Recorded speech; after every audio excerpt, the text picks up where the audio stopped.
నమస్తే. మనము భగవద్గీతని ప్రస్తుత పరిస్థితుల్లో ఎలా అప్లై చేసుకోవాలనేటువంటి విషయాన్ని కొంచెం తేలికగా అర్థం చేసుకునే విధంగా మాట్లాడుకుంటూ ఉన్నాము. నిజం చెప్పాలంటే భగవద్గీత అంటే ఏం లేదబ్బా, కొన్ని వేల సంవత్సరాల నాడు ఒక్కొక్క ఋషి ఒక్కొక్క విషయాన్ని అర్థం చేసుకొని ఒక్కొక్క ఉపనిషత్తుగా రాసిపెట్టాడు. టోటల్గా 1108 ఉపనిషత్తులు ఎన్నో ఉన్నాయి. అవి మొత్తం పోగా ఒక 108 ఉపనిషత్తులు ట్రేస్ అయినట్టున్నాయి. ఇవన్నీ తీసి పక్కన పెట్టేస్తే మన వ్యాస భగవానుడు, ఎవరిని మన గురువు అనేటువంటి అన్న భగవాన్ అన్న మనం ఇద్దరినే అంటాం. ఒకడు వ్యాస భగవానుడు, రెండో ఆయన వచ్చి శంకరాచార్య గారు. ఈ వ్యాస భగవానుడు మొత్తం ఆ ఉపనిషత్తుల సారాన్నంతా క్రోడీకరించి ఆయన భారతం రాశాడు. భారతంలో దాదాపు 1,00,000 శ్లోకాలు పెట్టారట. ఆ 1,00,000 శ్లోకాల్లో ఈ భగవద్గీతను కూడా ఆయన ఒక 700 శ్లోకాలుగా యాడ్ చేశాడు. అంటే ఏంటి, ఈ భగవద్గీత అనేది స్మృతి. అంటే ఏంటి, మన ఋషులు రిసీవ్ చేసుకున్నటువంటి శృతులు. శృతి అంటే ఏంటి, అపరుషేయం అంటే ఎవరికి బోధించింది కాదు, వాళ్ళు దర్శించి ఆ మహానుభావులు వాళ్ళు రాసిపెట్టిన దాన్నో లేకపోతే వాళ్ళు శిష్యులకు బోధించిన దాన్నో తీసుకొని మన వ్యాస భగవానుడు భగవద్గీతగా రాశారు. నిజం చెప్పాలంటే అథెంటిసిటీ ఉన్నది, శాస్త్రంగా పరిగణించాల్సినవి ఉపనిషత్తులు, బ్రహ్మసూత్రాలు, భగవద్గీత అంటారు.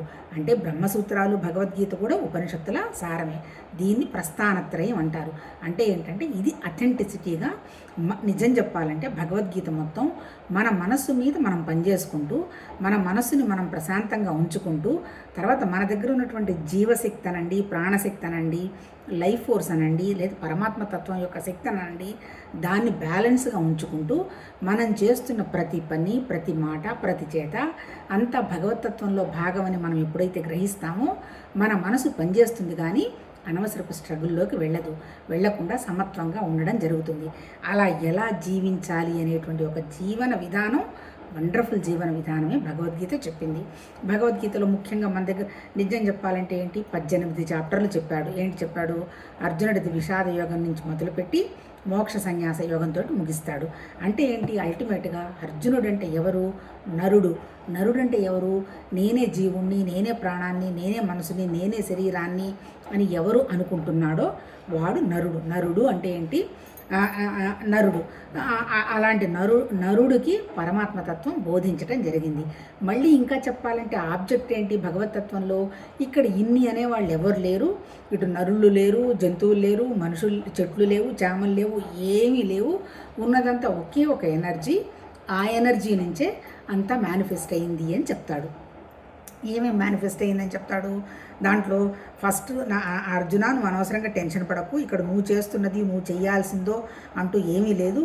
కాకపోతే నువ్వు ఒక శరీరం తీసుకున్నావు, ఒక మనసు తీసుకున్నావు, నీ దగ్గర ఒక ప్రాణశక్తి ఉంది కాబట్టి నీకు ఇచ్చినటువంటి ధర్మాన్ని నువ్వు పద్ధతిగా పాటిస్తూ, చివరికి ఈ ధర్మం కూడా కాదు, ఉన్నదంతా ఒకటే భగవతత్వం, అక్కడ ఏ థాట్ వస్తే అది నా ద్వారా జరిగిపోతుందనేటువంటి స్థితికి వచ్చావు అంటే నీకు ఇక్కడ దుఃఖము లేదు, సంతోషం లేదు, ఏమీ లేదు.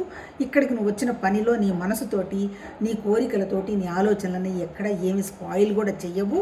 ఒకే ఒక తత్వంతో నువ్వు ఉండడం కనుక జరగడమే ఆ జీవితానికి పరమార్థం అన్నట్టు ఆయన చెప్పటం జరిగింది. అంటే ఏంటి, జీవత్వం శరీరం తీసుకున్న అందరూ వదిలేసి వెళ్ళిపోయినారు, అంతే కదా. వ్యాస భగవానుడు మనకి ఇప్పుడేం కనపడటల్లా, శంకరాచార్య గారు మనకు కనపట్టల్లా, ఇంకా చెప్పాలంటే రాముడు, శ్రీరామచంద్రుడు మనకు కనపట్టల్లా, ఆ తర్వాత శ్రీకృష్ణ భగవానుడు మనకు కనపట్టల్లా, ఆ తర్వాత వెంకటేశ్వర స్వామి లాంటి వాళ్ళు కూడా ఒక జీవత్వంతో జీవించి అక్కడ ఉండినట్టు వాళ్ళే అన్నారు. అంటే వాళ్ళ శరీరాలు కూడా వెళ్ళిపోయినాయి. కాకపోతే వెళ్ళిపోకుండా ఉన్నదేంటి, జ్ఞానం వెళ్ళిపోలే. ఎందుకు, జ్ఞానం అనేది నిరాకారం కాబట్టి, అది మన కంటికి కనపడదు కాబట్టి. అంటే ఇప్పుడు ఈ ప్రిన్సిపుల్ని పెట్టుకొని ఆ మహానుభావులు వాళ్ళు ఉండొచ్చు. అంటే ఏంటి, ఈ నిరాకారమైనటువంటి జ్ఞానానికి మొదలు లేదు. అంటే ఇప్పుడు మనం కరెక్ట్గా ఎప్పుడు సృష్టి వచ్చింది, ఎప్పుడు భూమి వచ్చింది, ఎప్పుడు నీళ్ళు వచ్చాయి, ఎప్పుడు మానవ సృష్టి జరిగింది అనే దాని గురించి ఎప్పుడు అనే దానికి ఆన్సర్ లేదు. అయ్యుండొచ్చు అనేటువంటి పరిశోధనలలోనే ఉన్నది. అందుకని ఏంటి, ఉండొచ్చు అని. తర్వాత దీనికి ఏమన్నా రూపం ఉందా, రూపం కూడా ఏమి, ఈ శక్తికి ఏమీ రూపం కనపట్టలేదు. పోనీ ఇది ఎప్పుడు వెళ్ళిపోతుంది తెలియదు. అంటే ఏంటి, మొదలు లేదు, తుది లేనిది అటువంటిదే భగవతత్వం. మరి తుది మొదలు ఉన్నదనేటువంటి విషయం ఎవరికి తెలుస్తోంది, మన మనసుకు తెలుస్తోంది. ఎప్పుడు తెలుస్తోంది, ఎప్పుడో జరిగిపోయింది తెలుస్తోందా, జరగబోయేది తెలుస్తుందా, ప్రస్తుతంలోనే తెలుస్తుంది. అంటే అల్టిమేట్ ఏం చెప్తున్నాడు భగవద్గీతలో, ప్రస్తుతంలో నువ్వు భగవద్గీతని కాదు, పరమాత్మతత్వం అని కాదు, ఏ ఆధ్యాత్మిక విషయాలైనా మీరు అవగాహన చేసుకోండి, చెప్పింది ఒకటే.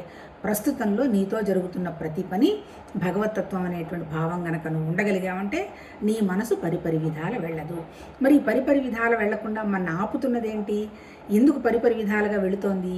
ఆ వెళుతున్నది ఏది అంటే మన స్వభావం. ఇప్పుడు అంతే కదా, అర్జునుడు నా వల్ల కాదు, నేను యుద్ధం చేసే శక్తి ఉండి కూడా నా వాళ్ళంతా చచ్చిపోతారు, నా వల్ల అయ్యే పని కాదు అని ఆ ఉన్న చేతిలో ఉన్నటువంటి బాణాలు కింద పడేసి ఏడుపు లంకించుకొని కూర్చుంటాడు.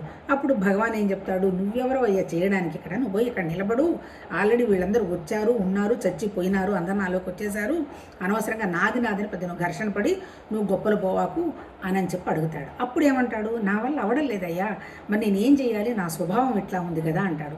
అప్పుడు ఇక్కడ చెప్పింది ఏంటి భగవద్గీతలో, స్వభావం అంటే ఏందో చెప్పాడు, స్వరూపం అంటే ఏందో చెప్పాడు.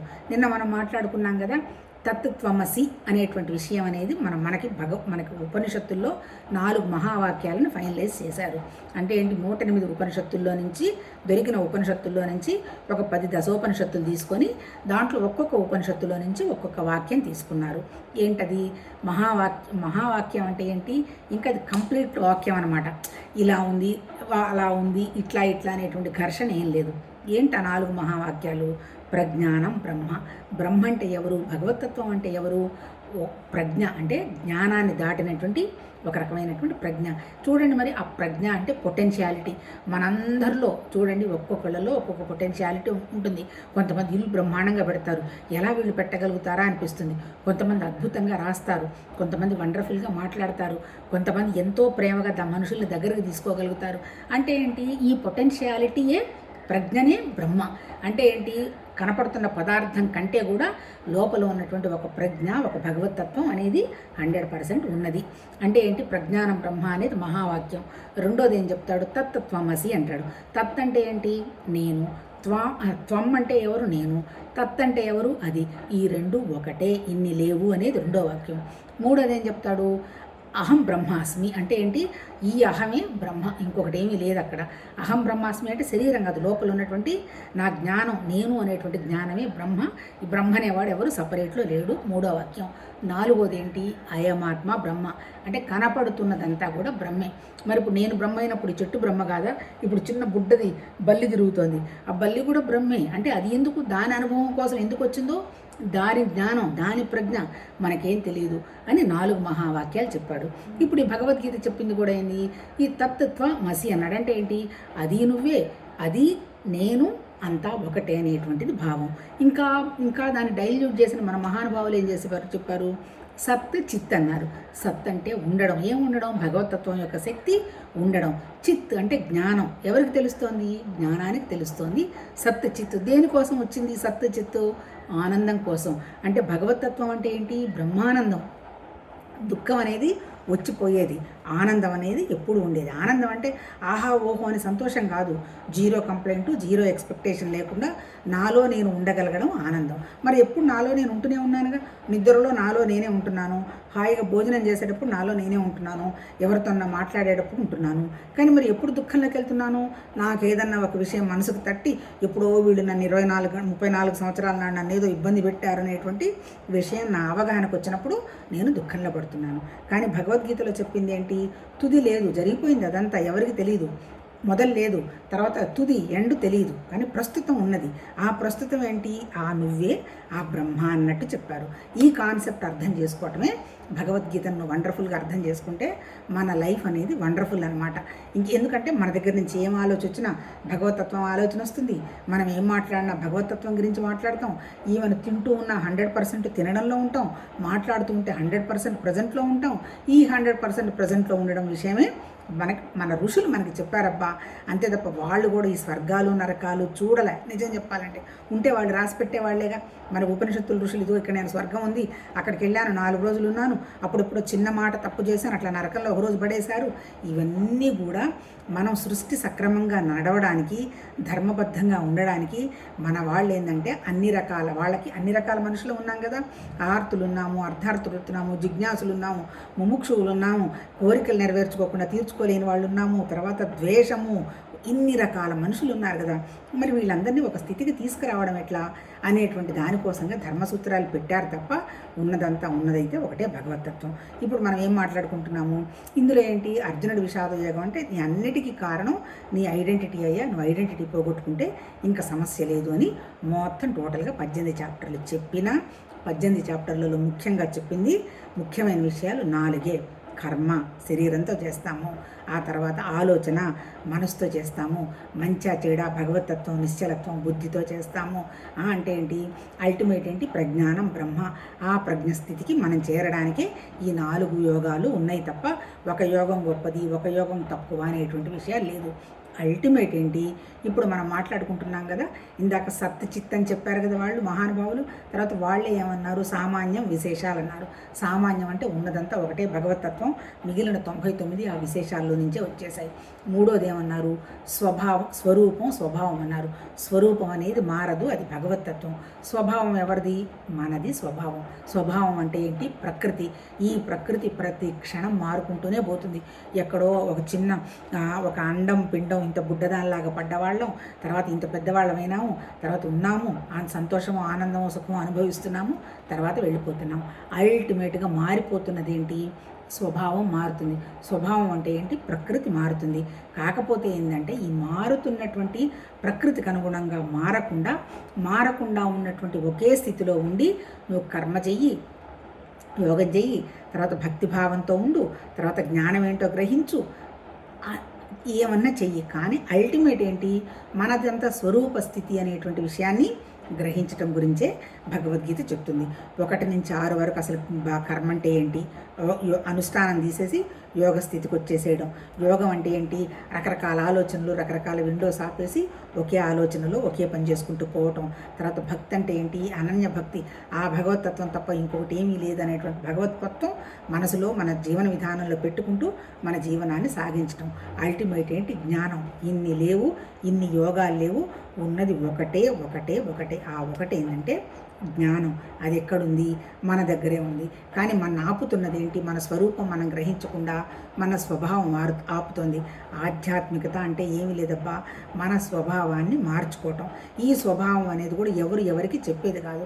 నేను ఏ రకమైన స్వభావంలో ఉన్నాను, ద్వేషంగా ఉన్నానా, ప్రేమగా ఉన్నానా, కోరికలతో ఉన్నానా, పైకి ఒక మాట లోపల మాట మాట్లాడుతున్నానా, ఒక మనిషి వెళ్ళిన తర్వాత ఎట్లా నేను ప్రవర్తిస్తున్నాను ఏంటి అనేది ఎవరికి వాళ్ళకే తెలుస్తుంది.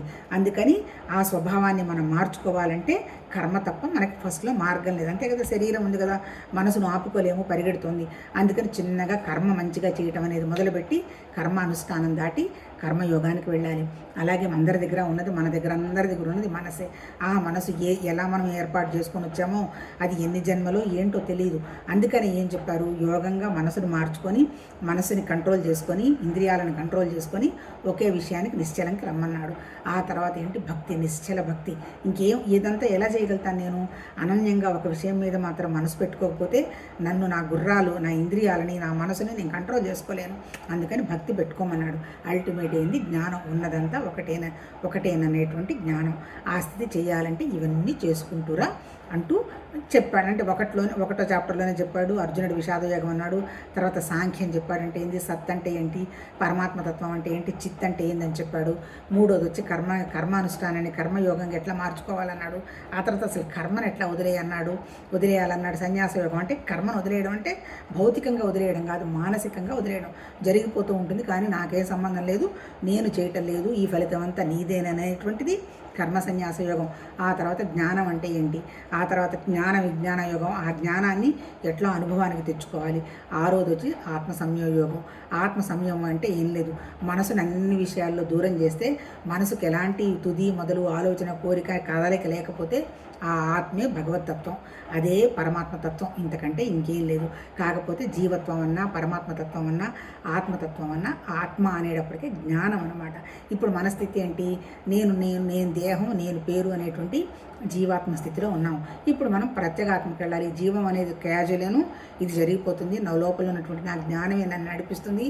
నా జ్ఞానం పరమాత్మతత్వం తప్ప మిగిలిన విషయాలన్నీ కూడా నేను మార్చుకోవాలి బాబు అనేటువంటిది జ్ఞానం.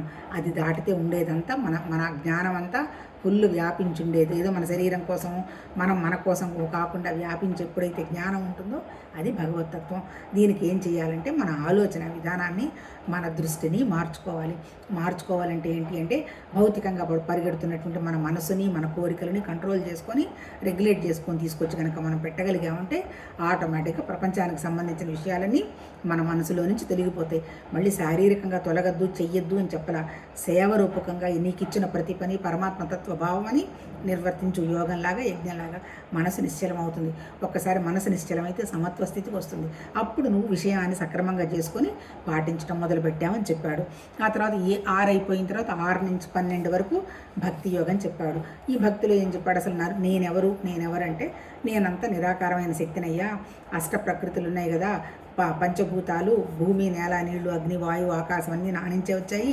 దాంతో పాటు నీ మనసు, బుద్ధి, అహంకారం కూడా జడమేను, అవి కూడా నాతోనే వచ్చాయి. నేను ఎలా ఉన్నానో అలా జీవ చైతన్యం వచ్చింది. ఈ జీవ చైతన్యం నేనేను. ఎందుకు? నా అనుభవం ఎలా ఉంటుందో చూద్దామని నేను అనుకున్నాను. కానీ అనుభవాలు నువ్వు అనుకుంటున్నావు, నీవి కాదు అనుభవాలు. ఈ అనుభవం నాదేను. అందుకని ఈ అనుభవాలన్నీ భగవతత్వం అనేటువంటి అనుభవం అనేటువంటి భావం పెట్టుకొని నీకు వస్తున్న అనుభవాలన్నింటిలో నువ్వు నేర్చుకుంటూ నువ్వు ముందుకెళ్ళి నీకు అనుభవం లేదు, ఉన్నదంతా అదే అనేటువంటి విషయం నీకు అవగాహన అవుతుంది అనేటువంటి విషయాన్ని చెబుతూ దానికి ఏం చేయాలంటే అనన్యమైనటువంటి భక్తిని పెట్టుకోమనేటువంటి విషయాన్ని 6 నుంచి 12 చెప్పాడు. 12 మనం భక్తి యోగం చదువుకుంటున్నాం. దీంట్లో ఏం చెప్పాడు? అర్జునుడు అడుగుతాడు, మరి నాకు చెప్పావయ్యా, బాగానే ఉంది, అర్థమైంది. నేను కనుక పవిత్రమైనాను అని కనుక అనుకుంటే ఇంకా నాకు వివరం చెప్పు అని అడుగుతాడు. అప్పుడు ఆయన విశ్వరూపాన్ని చూపిస్తాడు. ఏంది విశ్వరూపం?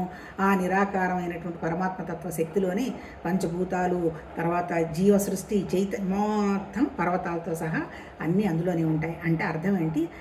ఇప్పుడు అలాగే రాబోయే యుద్ధంలో చచ్చిపోయే వాళ్ళందరూ కూడా తనలో చూపిస్తారు. అంటే ఏంటి? మొత్తం ఏం జరుగుతుంది అంతా కూడా ఒక ప్రణాళిక ప్రకారం జరుగుతుంది. ఆ ప్రణాళిక ఎవరు చేస్తున్నారు అనేటువంటి విషయం అయితే ఒక మనిషో పాళ్ళో కూర్చొని చేయడం లేదు.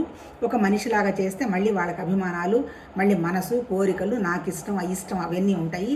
ఆ నిరాకారమైన విషయంలో ఇట్లాంటి మనుషులు ఎవరు లేరు. ఓన్లీ ఒక శక్తే ఉంది. ఆ శక్తి ద్వారా ఒక నియతి ప్రకారం అంతా జరిగిపోతుంది. మనం కూడా ఆ నియతిలో భాగం అనేటువంటి విధంగా మన మనసును పెట్టుకొని భక్తి భావంతో, సేవభావంతో మనము ఏ కోరిక తగ్గించుకొని, ముఖ్యమైన కోరికలు ఏం తగ్గుతాయి? ఆకలి, దాహం, ప్రొక్రియేషను, తర్వాత ఇన్సెక్యూరిటీ, అవన్నీ సహజమైనటువంటి విషయాలన్నీ కూడా సహజంగా అనుకుంటూ, అంటే ఏంటి? నువ్వు దేనికి ప్రయత్నం పెట్టవో అది సహజం. ఇంక్లూడింగ్ ఆధ్యాత్మికత కూడా ప్రయత్నం పెట్టకూడదు. ప్రయత్నం పెట్టామంటే నాకు అది కావాలి, ఇది కావాలని పరిగాల్సి వస్తుంది. ఏది కూడా ప్రయత్నం లేకుండా మనం కండక్ట్ చేసుకుంటూ పోవటమే ఆధ్యాత్మికత. కృష్ణ అంటే అర్థం కూడా కాజ్లెస్ హ్యాపీనెస్ అన్నాడు, కాజ్లెస్ బ్లిస్ అన్నాడు. అంటే ఏంటి? ఒక కారణం పెట్టుకొని దాంతో ఆనందం వస్తుంది అంటే మన ప్రయత్నం ఉంటుంది. ప్రయత్నం ఉన్న చోట ప్రతి చోట కొంత డిస్టర్బెన్స్ ఉంటుంది. ఎందుకు? ప్రయత్నానికి సంబంధించి ఫలం రాలేదనుకో, సపోజ్ చిన్న ఉదాహరణ, ఆశ్రమానికి పోదాం, ధ్యానానికి కొనుక్కున్నాము, అంతే కదా, ప్రయత్నం చేస్తాంగా. ఏ వెహికల్లో మాట్లాడుకోవాలి, నలుగురిని కలుపుకోవాలి, పోతూ ఉంటాము. రావాల్సిన వాళ్ళు టైంకి వచ్చి వాళ్ళు ఎక్కరు, ఇదిగో వస్తున్నాం అంటారు. టైంకి ధ్యానం కాస్త గడిచిపోతూ ఉంటుంది. అప్పుడు మన స్థితి ఎట్లా ఉంటుంది? మామూలు రెగ్యులర్గా ఇంట్లో ఉన్న విషయాల కంటే కూడా చాలా టెన్షన్ వస్తుంది, కోపం వస్తుంది. ఎవరి మీద? ఎవరైతే రావడం లేదో వాళ్ళ మీద. అంటే అక్కడ ఎందుకు వెళ్దాం అనుకుంటున్నావు? అక్కడ ఏదో ఆ టైంకి ధ్యానానికి వెళ్తే అక్కడి నుంచి మనకేదో వస్తుందని భావన. అంటే అది కూడా ప్రయత్నమే. ఈవెన్ ఆధ్యాత్మికత విషయాలకు సంబంధించింది కూడా మన మనసు ఏది ప్రయత్నం చేసినా ప్రయత్నమే. అందుకని మనం ప్రయత్నం లేకుండా ఏ పని జరుగుతున్నా భగవతత్వం. అది ఎప్పుడు సాధ్యం? ప్రస్తుతంలో మాత్రమే సాధ్యం. ఇప్పుడు భగవంతుడి దయవల్ల నోట్లో నుంచి మాట వస్తుంది. దీనికి ఏమి పెద్ద ప్రయత్నం ఏం లేదు. ఏదో ఎప్పుడో ఎన్నో సంవత్సరాల నుంచి భగవంతుడి దయవల్ల వినడం జరిగింది. అది అర్థం చేసుకుంటానికి ఏదో పొద్దున పూట ఏదో ఇష్టమైన టాక్ ఏదో ఒకటి వినడం జరుగుతుంది. కూర్చుంటే ఇప్పుడు ఏదో ఒక మాటలు నోట్లో నుంచి వస్తున్నాయి. ప్రయత్నపూర్వకంగా అయితే కాదు, ఏ ప్రయత్నము లేదు. కేవలం దీనికి ఏదో పెద్ద మళ్ళీ ఎడిటింగ్ చేయడం కూడా లేదు. క్యాజువల్గా సెల్ ఓపెన్ చేయడము, 2 మాటలు మాట్లాడేయడము, సెల్ స్విచ్ ఆఫ్ చేయడం. అందుకని ఇప్పుడు ఇక్కడ ఏం ఫలం అనేటువంటి విషయం కూడా అవగాహన లేదు. కేవలం ఒక భగవతత్వ పని జరిగిపోతుంది. అంటే ఇక్కడ చెప్పదలుచుకుందంటే ఇక్కడ మనం ఏదో చేస్తున్నాము అని కాదు. మనం ఏ పనికి మనం ప్రయత్నం చేసినా ఫలం ఆశిస్తాము, చేస్తాము, ఫలం వస్తుంది. కర్త భోక్త ఉన్నంతకాలం మనకి ఏమొచ్చింది, ఏం చేసాము అనేటువంటిది ఇది వస్తుంది. ఆ కర్త భోక్త దాటిపోయిన స్థితే భగవతత్వం భగవతత్వం ఆయన ఏముండి సృష్టి అంతా చేసి పెట్టాడు, జస్ట్ ఆలోచనతో చేశాడు. అంటే ఏంటి, మనం కూడా అంత సూక్ష్మంగా మన గురించి మనం ఏం పట్టించుకోకుండా అంత భగవతత్వంగా ఉన్నప్పుడు మనం చేస్తున్నదన్నీ కూడా భగవతత్వ పనిలో భాగమైపోతాయని చెప్పటం జరిగింది. ఇప్పుడు మనం అల్టిమేట్ ఏంటంటే లాస్ట్లో ఏంటంటే 12వది భక్తి యోగంతో ఈ 12వ చాప్టర్ కంప్లీట్ అయిపోతుంది. ఇక్కడ నేను ఏం చదువుకున్నాము, నిన్న ఈ మహానుభావుడు అని చెప్పి ఇప్పుడు మాట్లాడుకున్నాం కదా, కర్మైనా భక్తి అయినా యోగమైనా జ్ఞానమైనా అల్టిమేట్ ఏంది, మనం కూడా మన స్వభావాన్ని మార్చుకొని నిరాకారమైనటువంటి స్థితికి రావాలి. అంటే మనకిచ్చిన పనులు మనం నిర్వర్తించుకుంటూ అంత భగవతత్వం అనేటువంటి భావం, మనం అది నేనేననేటువంటి భావం, అదే నా స్వరూపం అనేటువంటి విషయాన్ని నేను గ్రహిస్తూ నా స్వభావాన్ని మార్చుకుంటూ పోవటం అన్నాడు. ఇక్కడ ఏం చెప్తున్నాడు, భక్తిలో అన్నిటికంటే తేలికైంది భక్తి అయ్యా. ఎందుకు భక్తి నువ్వు పెద్ద మనసు పెట్టక్కర్లేదు ఎక్కువగా, తర్వాత ఏదో అవి ఇవి చేయాల్సిన అవసరం లేదు అంటాడు. కానీ అన్ని యోగాలు మనకు శ్రద్ధ లేకపోతే కష్టమైంది. అందుకని శ్రద్ధావాన్ లభతే జ్ఞానం అన్నాడు. శ్రద్ధ ఉన్న చోటే ఏదైనా జరుగుతుంది, శ్రద్ధ లేకపోతే ఏది జరగదు. ఇప్పుడు ఇక్కడ ఏం చెప్పాడు, నువ్వు నిశ్చల భక్తితోటి మనసు బుద్ధి అంతా నా మీదే పెట్టు అంటాడు. ఒకవేళ పెట్టలేకపోయినావు అనుకో, కనీసం నువ్వు చేస్తున్న ప్రతి పని కూడా నాకే ఫలం ఇచ్చేస్తున్నానని అనుకో, అట్లన్నా కొంచెం బయటకు వస్తా ఉంటాడు. ఆ తర్వాత ఇంకోటి చెప్పదలుచుకుంది ఏంటంటే, ఇక్కడ భగవద్గీతలో మహానుభావులు ఇప్పుడు 2 విషయాలు చెప్తారు. పరాభక్తి, అపరభక్తి అంటారు. పర అంటే ఏంటంటే భగవతత్వానికి సంబంధించింది ఒకే ఒక విషయం అంతా పర. అపర అంటే ఏంది, ప్రకృతి అంటే బోలెడు ఉన్నాయి. ఇప్పుడు మన జీవనం ఎలాంటిది, ద్వంద్వాలతో ఉన్నది. అంటే నాకు వెళ్ళాను, నాకేమొచ్చింది, వాళ్ళు మంచివాళ్ళు, వాళ్ళు చెడ్డవాళ్ళు, వీళ్ళు పేదవాళ్ళు, వీళ్ళు ఉన్నవాళ్ళు, అంతా ద్వంద్వాలకు సంబంధించింది, అంతా ప్రకృతి. అది మారుతూ పోతూ ఉంది. ఇప్పుడు మనందరి స్థితి ఏంటి, ద్వంద్వాల స్థితి, అంతే కదా, దాటి మనం ఏం లేం కదా. అందుకని ఈ ద్వంద్వాల స్థితి దాటకుండా దాటగలిగినప్పుడు మాత్రమే అప్పుడు నీకు అనన్య భక్తి అనేటువంటి విషయాన్ని నమ్ముతావు. ఇప్పుడు భగవద్గీతలో ఈ భక్తి యోగం దాకా రావాలంటే ఏంటి, మనం ఏది పర్సనల్గా మనం కోరికలు కోరుకోకూడదు, ఏ విషయాన్ని గురించి మనం దుఃఖపడకూడదు, అంతా సహజమైనటువంటి భావనలో ఉండగలగాలి. అప్పుడు మాత్రమే అప్పుడు నువ్వు అనన్య భక్తిగా భగవతత్వాన్ని నమ్ముతావు. నేను చేస్తున్నాను, నాకేమొస్తుంది, నేను నాది అనుకున్నంతకాలం అనన్య భక్తి కష్టం అవుతుంది. ఇప్పుడు ఇక్కడ ఎప్పుడైతే అనన్య భక్తి ఉన్నవాడు ఏం చేస్తాడు, ఏదొచ్చినా ప్రసాదం అనుకుంటాడు, అంతే కదా. ఏదైనా మంచి జరిగింది, దేవుడు కృప, జరగలేదు, ఓహో ఇది కూడా భగవతత్వ భావనలో లేదేమో, ఇక్కడ మనం నేర్చుకోవాలేమో, ఓకే ఇది కూడా ప్రసాదమేమి. అంటే ఏంటి, లాభ నష్టం అనేటువంటి స్థితిని దాటిపోవటం, ఉన్నవాళ్ళు లేని వాళ్ళు అనేటువంటి స్థితి దాటిపోవటం. అంటే ద్వంద్వాలు దాటగలిగినప్పుడే నీకు అనన్య భక్తి మీద వెళ్ళగలుగుతుంది. అప్పుడు మాత్రమే నీ కర్మఫలాన్ని భగవతత్వానికి ఇస్తావు. నీ కర్మఫలాన్ని భగవతత్వానికి ఇస్తే ఇంక నువ్వు చేసేది ఏముంది, ఇక్కడ ఏమీ లేదు. హ్యాపీగా లైవ్లీగా లైట్గా, తుది లేదు, మొదలు లేదు, కదిలేది లేదు, పెట్టేది లేదు, జ్ఞానం లేదు, అజ్ఞానం లేదు అనేటువంటి ఒక నిరాకారమైనటువంటి స్థితిలో ఉంటాం. మరి అంత మాత్రాన నువ్వు ఉన్నంత మాత్రాన నీకు మనసు పనిచేయదా? 100% పనిచేస్తుంది. మన జీవత్వం ఉన్నంతకాలం మన శరీరం ఉంటుంది, మన కర్మ ఉంటుంది, మన ప్రాణం ఉంటుంది, మనం పనిచేయాల్సిన పని ఉంటుంది. కాకపోతే ఏంటి, దీనివల్ల ఏమవుతుందంటే తేలికగా ఉండడం జరుగుతుంది. అంతా ఒక రకమైనటువంటి ఘర్షణ, 24 గంటలు దుఃఖము, 24 గంటలు నానంత వాళ్ళు లేరు అనేటువంటి ఆనందం అనేటువంటి స్థితి ఉండదు. అంతా అదే కదా అనేటువంటి ఒక నిశ్చలత్వం వస్తుంది. అదే జ్ఞానం, అంతకంటే ఇంకేం లేదు. ఎప్పుడు వస్తుంది ఈ జ్ఞానం? మనకు వస్తున్న అనుభవాల్లోనే మనం కొంచెం నేర్చుకుంటూ ఆ అనుభూతిలో నుంచి మనం ముందుకు వెళుతూ వస్తూ ఉండడం జరుగుతుంది. ఆ అనుభూతి, ఆ అనుభవమే జ్ఞానం, భగవతత్వం. ఇప్పుడు ఇక్కడ ఏం చెప్పాడు, అప్పుడు ఎప్పుడు వస్తావు, నువ్వేం చేయదులేయ్యా, నువ్వు చేసే నీ పనిని నాకు వదిలిపెట్టేసాయి అంటాడు. అంత తేలికేం కాదు. కాకపోతే ఏంటంటే అది దానికి మనం ఏం చేయక్కర్లేదుగా, దానికి ఏం మనసు ఆలోచించక్కర్లేదు. ఇప్పుడు వాళ్ళు వంట చేస్తున్నాము, వంట గదికి వెళ్తాము, వెళ్ళిన తర్వాత భగవతత్వానికి నమస్కారం పెట్టుకుంటాము, అంత ప్రసాదం జరుగుతుంది అని అనుకుంటాము. ప్రసాదం అయిపోయిన తర్వాత తింటాము, తినేటప్పుడు కూడా ప్రసాదం తింటున్నాం అనేటువంటి భావంతో ఉంటాము. అంటే ఇదంతా ఎలా జరుగుతుంది? 100% మనం ప్రస్తుతంలో ఉన్నప్పుడు మాత్రమే జరుగుతుంది. అలా కాకుండా వంట దగ్గరికి వెళ్ళి నిన్న అలా జరిగింది, ఇవాళ అలా జరిగింది, రేపు ఏం జరగబోతుందో అని ఆలోచించావు, అప్పుడు ప్రసాదంగా నువ్వేం చేయలేవు. అంటే ఆధ్యాత్మిక సాధన అంటే ఏం లేదు, జరిగిపోయిన శరీరానికి అయిపోయింది తీసిపడేయండి. జరగబోయేదంతా మన భూతకాలం, మనకేం తెలియదు. అందుకని ప్రస్తుతంలో ఉన్నది ఏం జరుగుతున్నా ఆ పరమాత్మ తత్వశక్తి మనలో ఉండబట్టే జరుగుతోంది అనేటువంటి భావంతో అది నేను భగవతత్వ పని జరుగుతుంది అనేటువంటి భావనలో ఉండడమే ప్రస్తుతంలో ఉండడం. అప్పుడు మాత్రమే మనం చేస్తున్న ప్రతి పనిని, ఆ ఫలితాన్ని ఏమిచ్చినా భగవతత్వం అని వదిలిపెట్టగలుగుతాం. ఇది చాలా తేలిక అంటాడు ఆయన. ఎందుకు? దీనికి ఏం నువ్వు చేయక్కర్లేదు, నువ్వు చేసుకుంటూ పనినే కదా నాకు ఇస్తున్నావు. వంట నా కోసం చేయక్కర్లేదు కదా. తినబోయేటప్పుడు నువ్వు ప్రసాదం అనుకుంటున్నావు, చేసేటప్పుడు వంట ఎవరి కోసం చేసుకుంటున్నావు? నీకు కావాల్సిన వాళ్ళకి నీవు తినటానికే చేసుకుంటున్నావు కదా. కాకపోతే ఆ చేస్తున్న పనిని నా కోసం అన్నట్టు నువ్వు చేసుకో అంటాడు. నిన్న మనం అంతవరకు చదువుకున్నాము.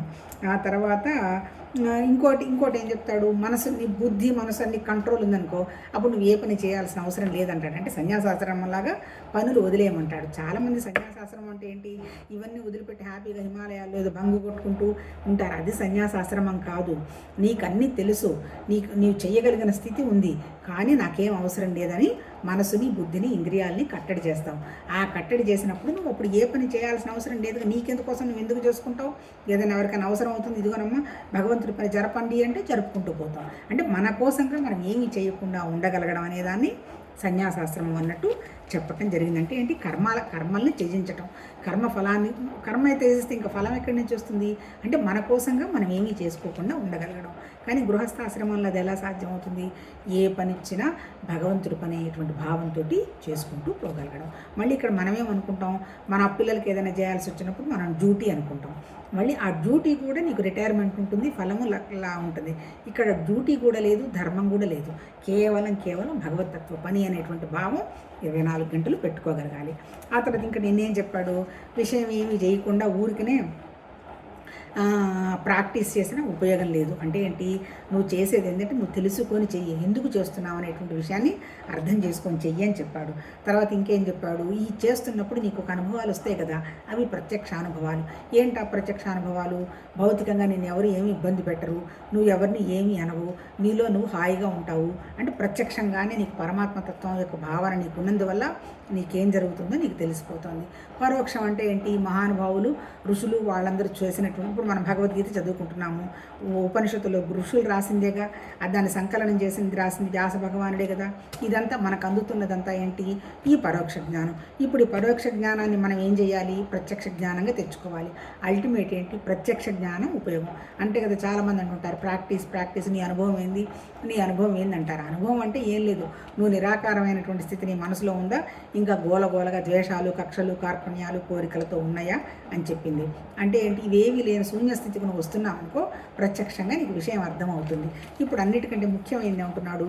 నువ్వు ప్రాక్టికల్గా అంటే ప్రస్తుతం నువ్వు అనుభవంలోకి తెచ్చుకునేదే గొప్పది అని చెప్తున్నాడు. ఆ తర్వాత ఇంకేం చెప్తున్నాడు? ధ్యానం. మనం చాలా గొప్పది ధ్యానం అనుకుంటాం, ధ్యానం కంటే కూడా కర్మఫల త్యాగం గొప్పదంటాడు. ఎందుకు? కర్మఫలాన్ని త్యాగం చేయడం అంత తేలిక కాదు. ఎందుకంటే ఆ నేను అనే ఐడెంటిటీ పోతే తప్ప నువ్వు ఫలాన్ని త్యాగం చేయలేవు. నేను చేస్తున్నాను అన్నప్పుడు నేను గెలిచాను, నాకు వచ్చింది, నేను పోయినాను, వాళ్ళందరూ సంతోషం, నాకు సంతోషం, వాళ్ళందరూ నన్ను మెచ్చుకుంటే నాకు ఎంతో ఆనందంగా ఉంటుంది, వాళ్ళందరూ సంతోషంగా పోతున్నారు, నేనెంతో సంతోషపడుతున్నాను. ఇదంతా కూడా మళ్ళీ కర్మఫల త్యాగం కాదు. నువ్వు ఇంకా అంటే ఫ్రీడమ్ ఫ్రమ్ ఐలో నుంచి వదిలిపెట్టి ఫ్రీడమ్ ఫర్ ఐ వెళ్తున్నావు. అంటే నేనే చేస్తున్నాను, నాకే వస్తుంది అనేటువంటి భావనలో వెళ్తున్నావు. మరి కర్మఫల త్యాగం చేయాలి అంటే ఐడెంటిటీ పోవాలి, ఇక్కడ నేననేది లేదు అనే స్థితి రావాలి. ఈవెన్ ధ్యానం చేస్తున్నా ఏమొస్తుంది అనేటువంటి భావంతోనే కూర్చుంటాం. అంతే కదా. వాళ్ళకి అనుభవాలు వచ్చాయి, నాకు రాలేదు, వాళ్ళు హాస్టల్ ట్రావెల్ చేశారు, వాళ్ళు పైకి వెళ్ళి అన్నీ చూసొచ్చారు, వాళ్ళకి ఏవో మెసేజ్లు వచ్చాయి, ఇవన్నీ కూడా మళ్ళీ నువ్వు కోరుకోవటమే. కానీ కర్మఫల త్యాగంలో అవేవి ఉండవు, నేను అనేటువంటి భావమే ఉండదు. అలాంటి స్థితి జ్ఞానంతో చేయగలిగితే వండర్ఫుల్. మళ్ళీ బలహీనంగా చేశారనుకో, ఇండిపెండెంట్ అంటే ఫ్రీడమ్ లేకుండా నాకు నువ్వు తప్ప దిక్కు లేదు, అవన్నీ కూడా కరెక్ట్ కాదు. నీకన్నీ తెలుసు, జ్ఞానం తెలుసు, భగవతత్వం ఉన్నది ఒకటే నేను తెలుసు, అక్కడి నుంచి నువ్వేం కోరుకోవటం లేదని తెలుసు. ఆ రకమైనటువంటి కర్మఫల త్యాగం చేస్తే నాకు ఇష్టలు అని చెప్పి నిన్న చెప్పటం జరిగింది. వాళ్ళు ఎలా ఉంటారు? అప్పటికప్పుడే వాళ్ళు ఆ ఫలితం కూడా వాళ్ళు అనుభవించేస్తారంటాడు. అంతే కదా. ప్రత్యక్షానుభవం ఎప్పుడు వస్తుంది? మన మనసు మీద మనం పని చేసుకొని, మనసు అనేది లేకుండా, మనసు అనవసరం విషయాలకు వెళ్లకుండా చూస్తున్నప్పుడు మనకే తెలిసిపోతుంది, ప్రత్యక్షంగానే మన అనుభవం తెలుస్తుంది. మరి అలాగే నువ్వు కర్మఫల త్యాగం చేసిన తర్వాత కూడా వెంటనే నీకు అనుభవం తెలిసినప్పుడు ఏమవుతుంది? ఉన్నదంతా ఒకటే అనేటువంటి విషయం అనుభవానికి వస్తే వచ్చేది ఏందబ్బా? శాంతి. భగవతత్వంలో మనకు వచ్చేది ఏంటి? శాంతి వస్తుంది. శాంతి కనుక వచ్చిన వాడికి సుఖం ఉంటుంది, సుఖం ఉన్నవాడికి సంతోషం ఉంటుంది. అంటే శాంతి అనేది వండర్ఫుల్ స్టేట్ అనమాట. ఏంటి శాంతి? భగవతత్వమే. అంతేకాదు భగవతత్వంలో చేయడాలు పోయడాలు ఇవేవి లేనప్పుడు అది ఎట్లా ఉంది? నిశ్చలంగా ప్రశాంతంగా ఉంది.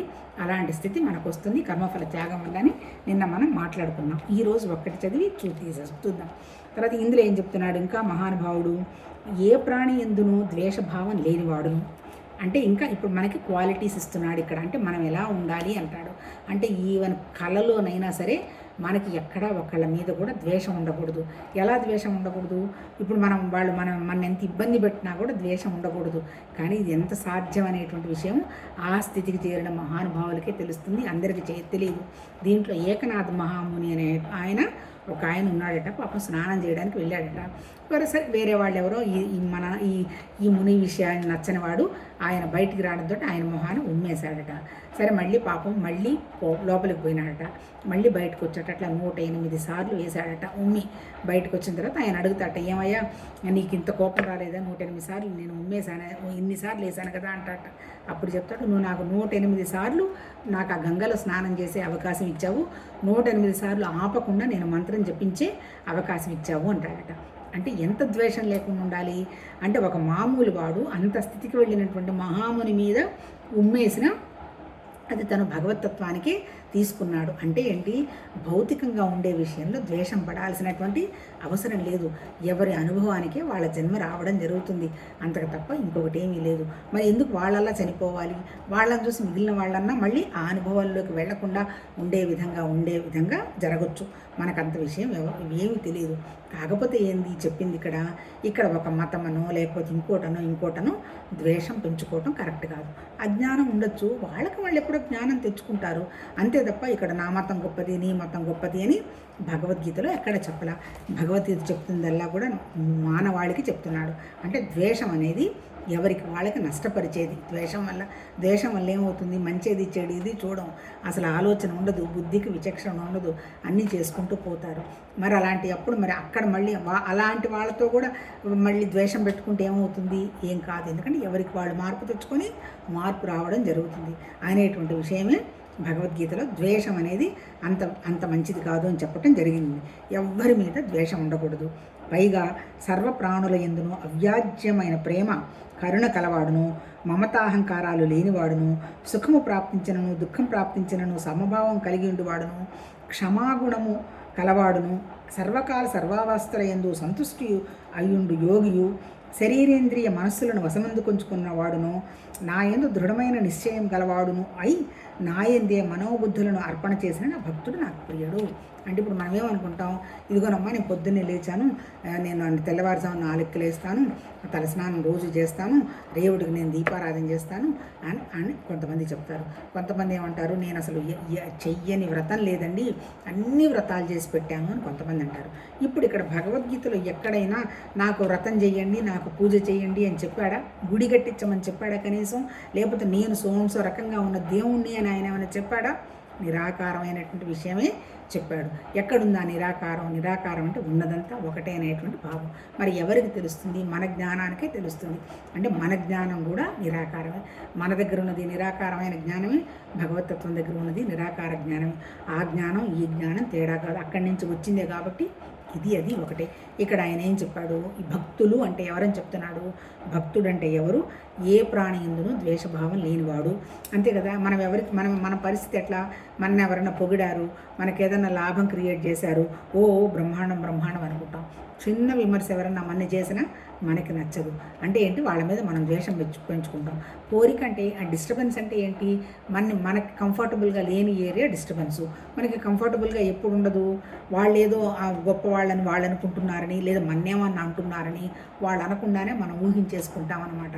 అప్పుడు మనం ఏం చేస్తాము? తెలియకుండానే వాళ్ళ మీద పిసరంతా మనం వ్యతిరేక భావం పెంచుకుంటాం. ఆ ద్వేషభావం ఉండకూడదు అని చెప్తున్నాడు.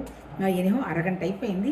వీటికి సంబంధించింది ఒక్కొక్క పాయింట్ రేపు మాట్లాడుకుందాం. అసలు భక్తులు అంటే ఎవరు అనేటువంటి విషయం వండర్ఫుల్గా చెప్పారు. రేపు కంటిన్యూ చేద్దాం. నమస్తే.